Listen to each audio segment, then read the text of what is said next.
और चलिए अब सीधा रुख करते हैं उत्तर प्रदेश का ही, जहां पर मुख्यमंत्री योगी आदित्यनाथ कई सारी परियोजनाओं का लोकार्पण कर रहे हैं।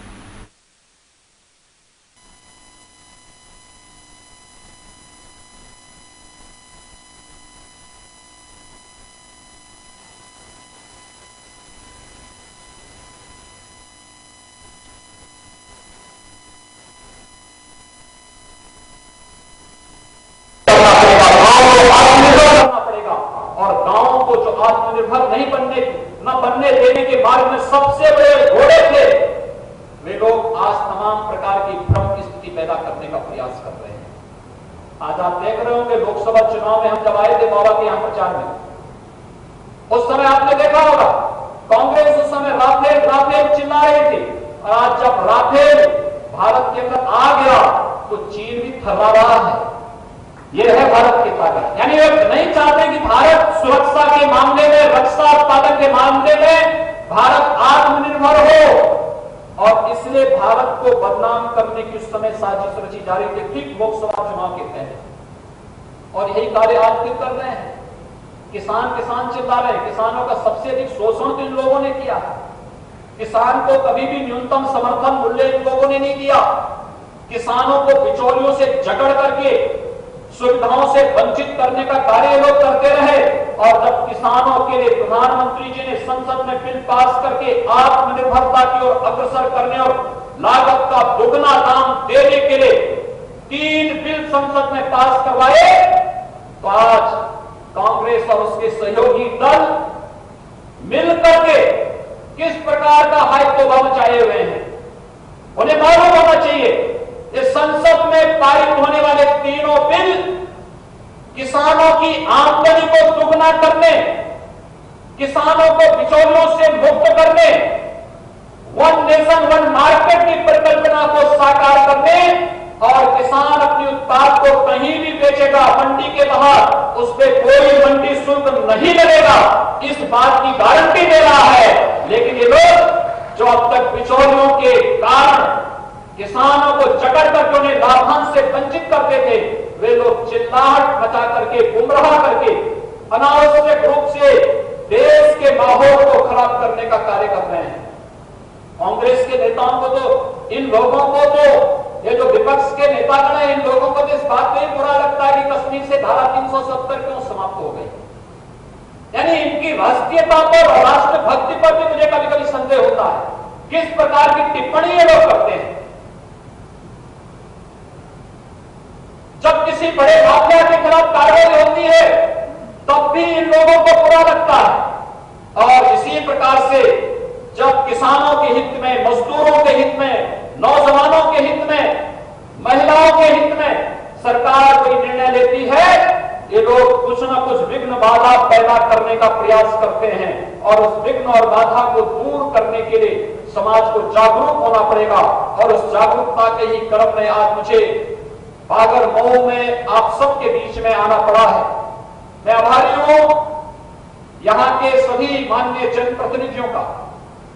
उन्नाव का इसलिए भी आपने विधानसभा अध्यक्ष दिए हैं, आपने यहां पर सांसद हमें दिए हैं, आपने यहां पर सभी विधायक और सभी जनप्रतिनिधियों ने भारतीय जनता पार्टी को दिए हैं।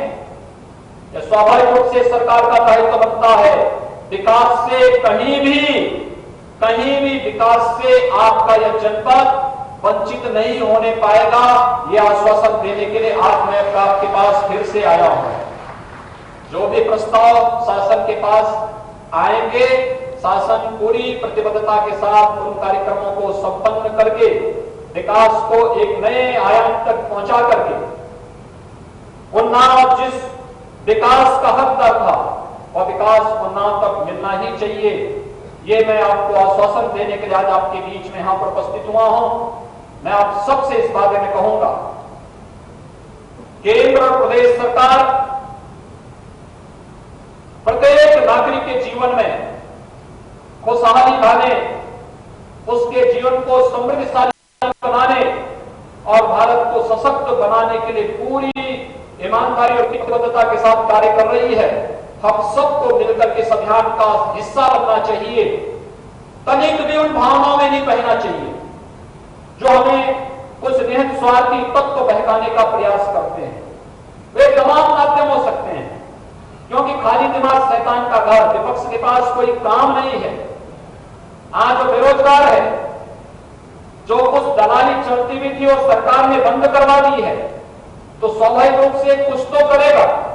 तो उसके पास गुमराह करने का और अनावश्यक रूप से माहौल खराब करने के अलावा कोई दूसरा माध्यम नहीं बचा है।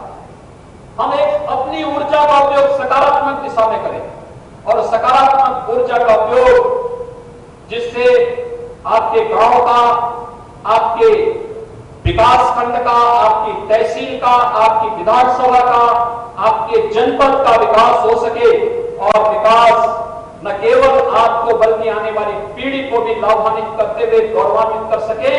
इस दिशा में निरंतर चलने वाली विकास की इस प्रक्रिया को आगे बढ़ाने का कार्य करने के लिए आज आपको आश्वस्त करने के लिए मैं यहां पर विशेष रूप से आया हूं। मैं इस अवसर पर विशेष रूप से धन्यवाद दूंगा विधानसभा के माननीय अध्यक्ष जी का, क्योंकि कोरोना कालखंड के दौरान मैंने उनको स्वयं कहा था, मैंने कहा अध्यक्ष जी आप कोरोना के दौरान कहीं निकलिएगा मत, क्योंकि विधानसभा अध्यक्ष निकलेंगे तो अन्य लोगों को रोकना भी दिक्कत होती है। और आज वे स्वयं भी इस मंच पर आए हैं। मैंने उनसे आग्रह किया था, मैंने कहा अपने कार्यक्रम में रहेंगे, क्योंकि पूरे जनपद की योजनाओं का है और साक्षी जी महाराज भी बाहर थे। मैंने विशेष रूप से आग्रह करने के लिए कहा था कि साक्षी जी महाराज भी रहेंगे, हमारे जिला पंचायत के अध्यक्ष जी भी, हमारे सभी मान्य विधायक जो लगातार विकास के लिए भी यहाँ पर प्रयास करते ही हैं, साथ साथ यहाँ पर जनपद में जिन्होंने सेवा की एक अद्भुत मिसाल कोरोना कालखंड में प्रस्तुत की। मैं उन सभी संगठनों, संस्थाओं और नागरिकों का मैं अभिनंदन करूंगा जिन्होंने लॉकडाउन के दौरान यहाँ पर सेवा की एक अद्भुत मिसाल प्रस्तुत की। और सब कुछ भारतीय जनता पार्टी के कार्यकर्ताओं ने तो अद्भुत मिसाल प्रस्तुत की। उन्होंने उस समय कहा हमारे लिए सेवा ही संगठन है, यानी संगठन का मतलब सत्ता प्राप्त करना नहीं। भारतीय जनता पार्टी ने अपना स्लोगन ही बदल दिया, उन्होंने कह दिया हमारे लिए सेवा ही संगठन है और संगठन को सेवा के कार्य का संग की चिंता नहीं थी। मैं देख रहा था हमारे कार्यकर्ता जब लॉकडाउन के दौरान आगरा लखनऊ एक्सप्रेसवे पे भारी संख्या में जब कामगार और श्रमिक आ रहे थे अपने अपने जनपदों के लिए, तो कोई कार्यकर्ता जो नंगे पैर चल रहे थे उनके पैरों में चप्पल पहनाने का कार्य कर रहे थे, कोई कार्यकर्ता गर्म पानी से उनके पैरों को धो रहा था, कोई भोजन का पैकेट उन्हें उपलब्ध करा रहा था, कोई दवा की व्यवस्था कर रही थी। अपनी स्वयं की परवाह किए बगैर सेवा को इस संगठन के रूप में ढालने का कार्य जिन कार्यकर्ताओं ने किया है उन सबका भी मैं अभिनंदन करता हूं। जनता जनार्दन का मैं अभिनंदन करता हूं जिन्होंने पूरे धैर्य के साथ आदरणीय प्रधानमंत्री जी के नेतृत्व में पूरे देश के अंदर कोरोना की इस लड़ाई को मजबूती से लड़ने के लिए अपना योगदान दिया है। लेकिन भाइयों बहनों, मैं आप सबका आह्वान करूंगा, अभी हमारे सामने आगामी 6 महीने, बहुत 6 महीने हमारे बीत चुके हैं, लेकिन अगले 6 महीने हमारे लिए अभी इसी प्रकार से चुनौतीपूर्ण बने रहेंगे। हम लोग 4 चरण के लॉकडाउन के बाद चौथे चरण के अनलॉक में है। हमें आर्थिक गतिविधियां जनजीवन को सामान्य बनाने के लिए चलानी पड़ रही है, ये चलाना भी पड़ेगा, लेकिन हमें सावधानी हर स्तर पर रखनी पड़ेगी, हर एक स्तर पर रखनी पड़ेगी, क्योंकि कोरोना का सबसे आसान शिकार लापरवाही है। जो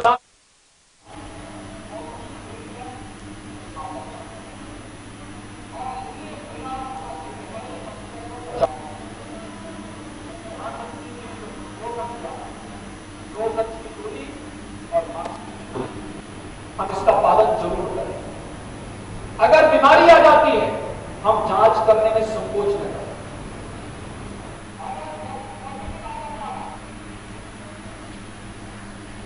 तो आप सुन रहे थे उत्तर प्रदेश के उन्नाव से, जहां पर आज योगी आदित्यनाथ करोड़ की जो परियोजनाएं हैं उनका यहां पर लोकार्पण करने पहुंचे हैं। साथ ही 100 बेड के जो अस्पताल हैं उस का भी आज यहाँ पर शुभारंभ किया जाएगा।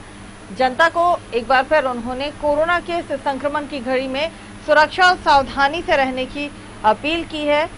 सरकार अपनी तरफ से पूरी कोशिशें कर रही है और थोड़ी सी सावधानी अब जनता को भी रखनी पड़ेगी। जागरूक रहने की जरूरत है, जो गाइडलाइन है उसका पालन किया जाए। सिर्फ यही बात लगातार मुख्यमंत्री योगी आदित्यनाथ जनता को संबोधित कर रहे हैं। साथ ही करोड़ों के विकास कार्यों की यहाँ पर सौगात भी दी गई है। फिलहाल इस बुलेटिन में इतना ही। मुझे दीजिए इजाजत। आप बने